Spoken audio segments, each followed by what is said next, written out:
Hello guys, आज चाहिँ हामी जाँदैछौँ घुम्नको लागि जापानमा रहेको एउटा माउन्टेन एभरेस्ट। हामीसँग हाम्रो बोस पनि हुनुहुन्छ अनि उता दुईवटा भाइहरू छ हाम्रो। अहिले देखाउने छु म त्यहाँ।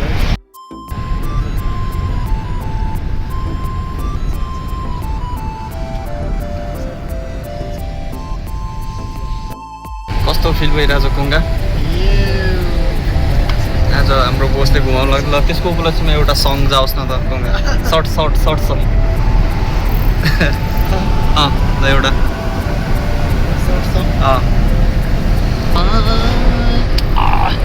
गो।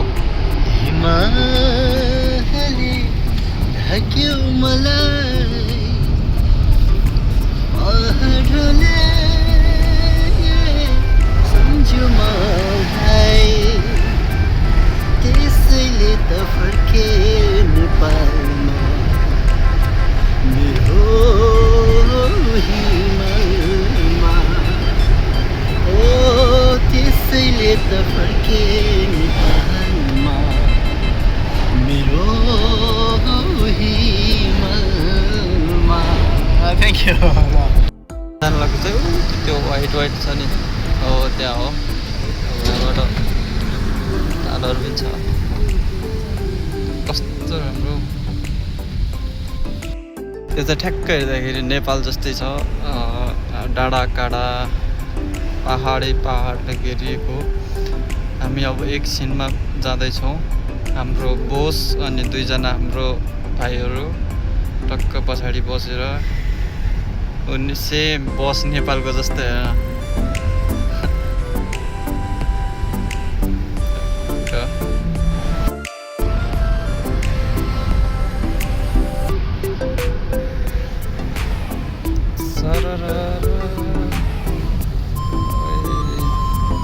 कस्तो घुमाउरो बाटो।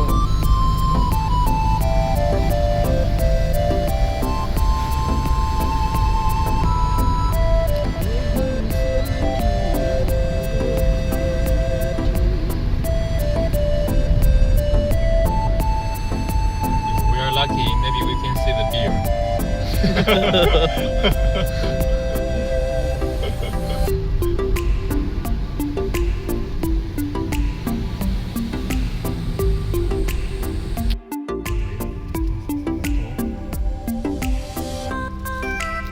हामी चाहिँ कामबाट सिधा आएर अनि अब कार पार्किङ गऱ्यो। कार पार्किङ गरेर अब घुम्नु 2000 रुपियाँ पार्किङको। के प्रब्लम मेरो भाइ नेपाल हो, सरी जापान हो। So good.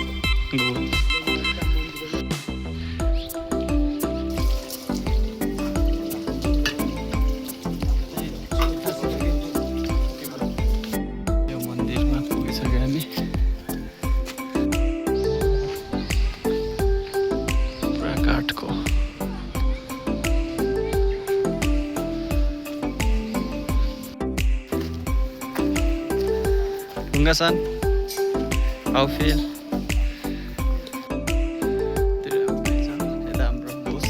Hello boss.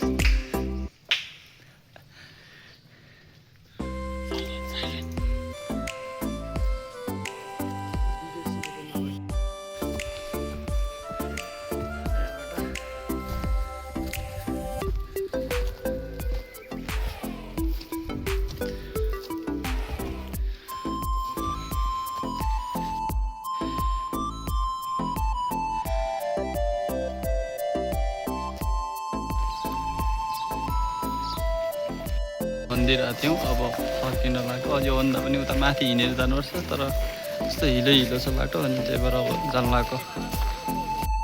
पुरा यस्तो ढुङ्गामा पनि लेखेको छ कला।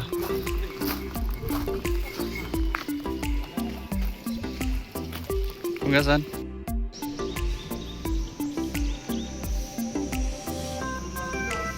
अब back to home.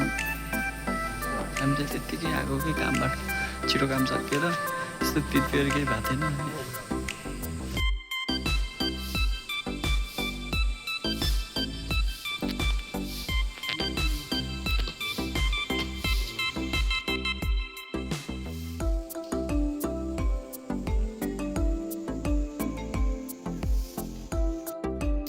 By by. अब हामी यो मन्दिरबाट निस्किसकेका छौँ। गुरु छ। अब हामी मन्दिरबाट निस्केर अब रुम जान लाग्यो। त्यहाँ कार पार्किङ गरेछ 500 रुपियाँमा 10-15 मिनट हो कि 1 घन्टा हो लाग्यो। पार्किङ गरेको ठाउँमा आयौँ। कुङ्गासान कस्तो लाग्यो त्यहाँ आएर? भवाल ओके। जापानमा आएर पनि फर्स्ट टाइम नेपालको